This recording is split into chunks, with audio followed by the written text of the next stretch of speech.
Terima kasih klik video ini dan jangan lupa subscribe. Kewujudan alam bunian sememangnya mencetuskan misteri membingungkan buat masyarakat di negara ini.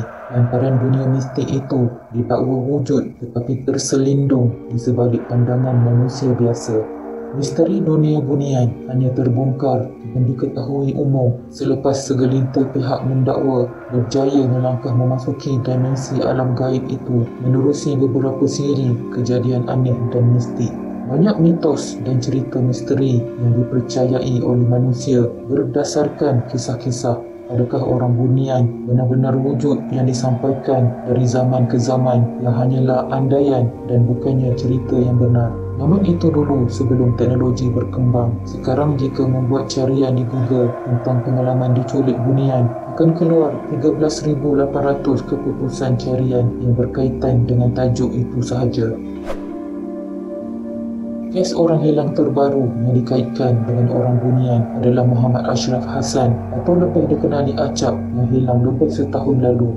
Acap dikatakan hilang ketika menyertai larian Gopeng Ultra Trail 2019 di Goa Tempurung, Gopeng, Perak pada 23 Mac 2019. Sehingga kini, Acap masih belum dijumpai dan kehilangannya dikaitkan dengan unsur orang bunian disebutkan oleh ramai pihak. Ada kes orang hilang sama seperti Acap namun dapat dijumpai iaitu Muhammad Azharul Mukhriz Abdul Rahman berusia 22 tahun yang tersesat di puncak Tok Wan di Bukit Broga di Semenyih pada Januari 2017. Azharul, seorang mekanik berasal dari Kedah, mendaki Bukit Broga bersama 5 rakannya dan disedari hilang pada waktu maghrib. Dia kemudian berjaya keluar dari dunia bunian mendedahkan pengalamannya bahawa dia telah dijemput ke alam bunian sepanjang kehilangannya di dunia manusia selama 7 hari. Azharul berkata, sepanjang berada di alam gaib itu, dia duduk di dalam gua dan tidur di atas batu.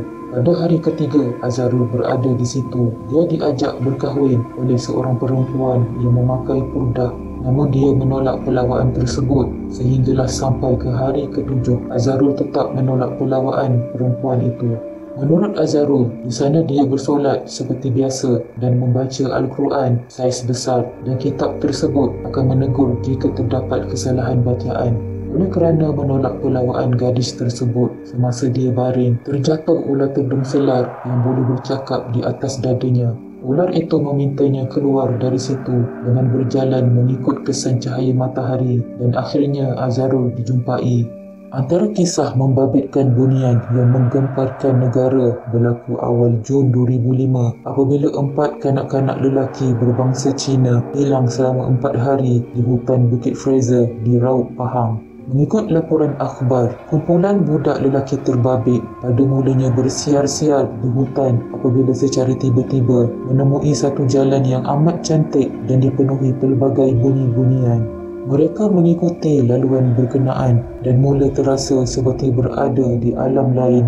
Kumpulan itu akhirnya panik apabila mendapati jalan dilalui sebelum itu hilang dan kawasan sekitar dipenuhi hutan tebal. Kehilangan 4 budak lelaki terbabit menyebabkan gerakan mencari dilakukan besar-besaran, membabitkan polis, tentera, unit pengesan Senoi Perak dan penduduk orang asli. Bantuan unit udara dan anjing pengesan turut digunakan, tetapi selepas 3 hari mencari di hutan seluas 8 km persegi itu, semua mangsa masih gagal ditemui. Pada hari ke-4, semua kanak-kanak terbabit akhirnya ditemui bomoh orang asli bersama 3 pembantunya berhampiran Sungai Sempang. Ketika menceritakan usahanya mencari kumpulan budak lelaki terbabit, bomoh berkenaan menjelaskan semua mangsa itu disembunyikan makhluk halus atau orang bunian yang berada dalam hutan Bukit Fraser. Bomoh terbabit mendedahkan makhluk halus itu meminati seorang daripada kanak-kanak terbabit menyebabkan dia perlu memujuk supaya semua mangsa dibebaskan.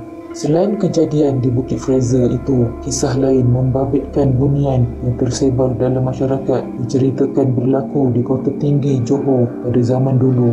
Mengikut cerita, 2 pemuda masuk ke hutan mencari rotan, tetapi seorang daripada mereka hilang ketika senja. Gerakan mencari dijalankan, tetapi lelaki itu gagal dijumpai sehinggakan keluarga dan penduduk kampung menganggap pemuda itu sudah mati dibaham binatang buas. Bagaimanapun lebih setahun kemudian, pemuda itu kembali ke rumah keluarganya dengan membawa seorang kanak-kanak dan isteri. Pemuda itu menceritakan pada hari kehilangannya, dia tersesat tetapi terjumpa sebuah rumah berpenghuni di dalam hutan itu. Selepas berehat semalaman, pemuda itu meminta izin untuk pulang, tetapi dia disuruh terus tinggal di situ dan berkahwin dengan anak perempuan keluarga terbabit.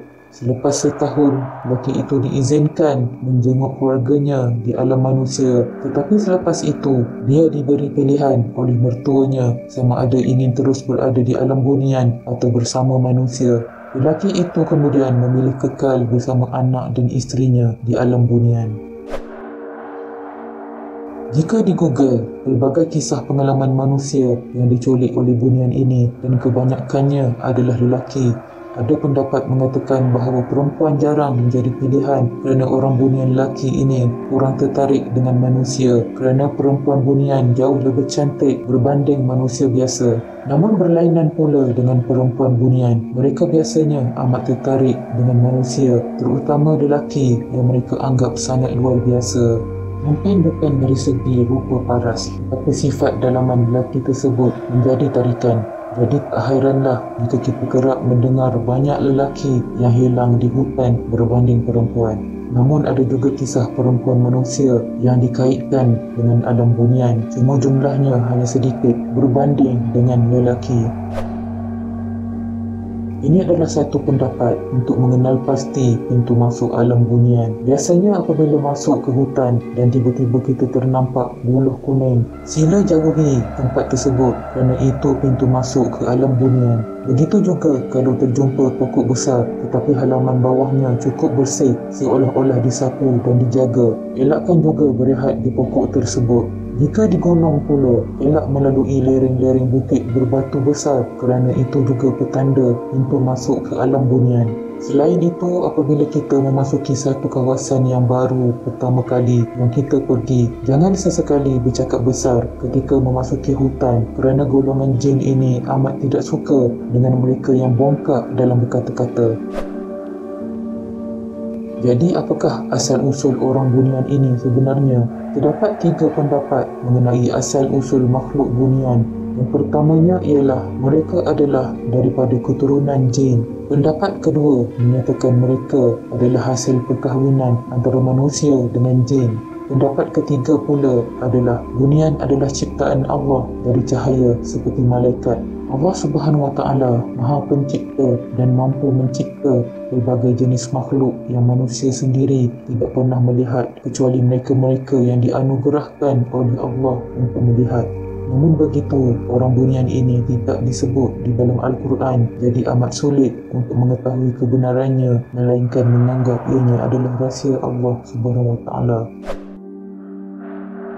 Orang bunian adalah daripada keturunan jin. Bunian itu sebenarnya wujud dan nama panggilan itu adalah istilah biasa digunakan oleh masyarakat tempatan yang sebenarnya merujuk kepada jin. Dalam Islam sendiri, makhluk ciptaan Allah itu banyak disebut dalam Al-Quran menerusi surah Al-Jin yang antaranya menyebut bahawa jin mengakui mendengar Al-Quran yang penuh keajaiban, menunjuk jalan lurus dan mereka telah beriman.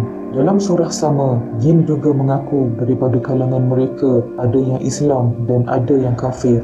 Mereka juga gemar tinggal bersama manusia, malah mereka juga mencari tempat yang tidak berjauhan dari tempat yang mempunyai manusia selain mewujudkan perkampungan sendiri serta hidup berkeluarga dan bermasyarakat.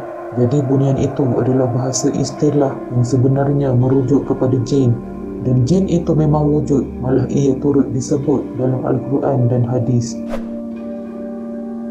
Orang bunian ialah hasil perkahwinan antara manusia dengan jin. Dan sememangnya permasalahan itu turut dibincangkan dalam ilmu hukum Islam. Teori berkenaan menjelaskan bahawa perkahwinan itu menyebabkan bunian dilahirkan dengan rupa dan budaya seperti manusia tetapi memiliki ciri unsur gaib menyamai jin sehingga manusia tidak mampu melihat mereka. Orang bunian adalah ciptaan Allah dari cahaya seperti malaikat. Jadi bunian bukan dari keturunan manusia, jin maupun malaikat.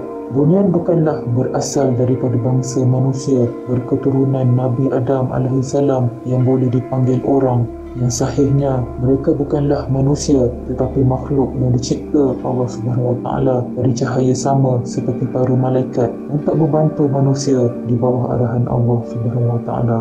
Namun bunian bukanlah malaikat, cuma unsurnya sahaja sama kejadiannya seperti para malaikat. Para malaikat tidak berjantina, tidak makan, tidak minum dan tidak tidur.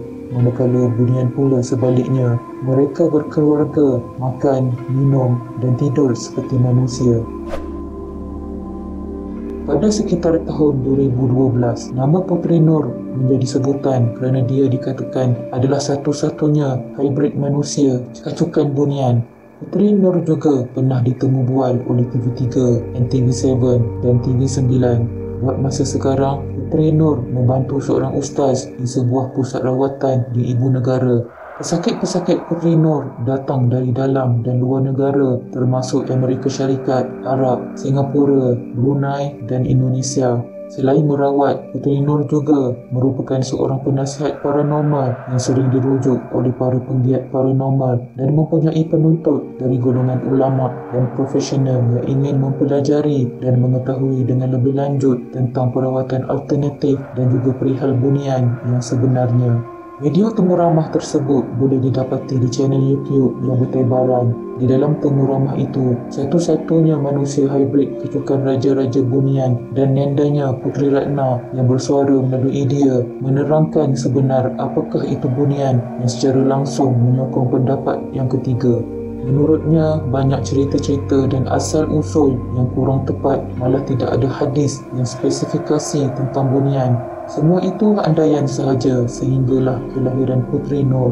Alam mereka di kayangan dan tempat itu bernama Alam Zara. Mereka tidak tinggal di hutan dan mereka bukan merasuk pesakit seperti yang didakwa orang ramai kerana ia adalah lakonan jin-jin kafir yang hendak merosakkan nama bunian yang sebenar. Video ini sekadar perkongsian sahaja dari kajian yang dibuat sendiri oleh detektif dan anda tidak digalakkan untuk mempercayainya 100%. Dinasihatkan juga supaya jangan terlalu taksub dengan kejadian bunian ini, takut nanti akidah kita terpesong. Wallahu a'lam bishawab. Sekian.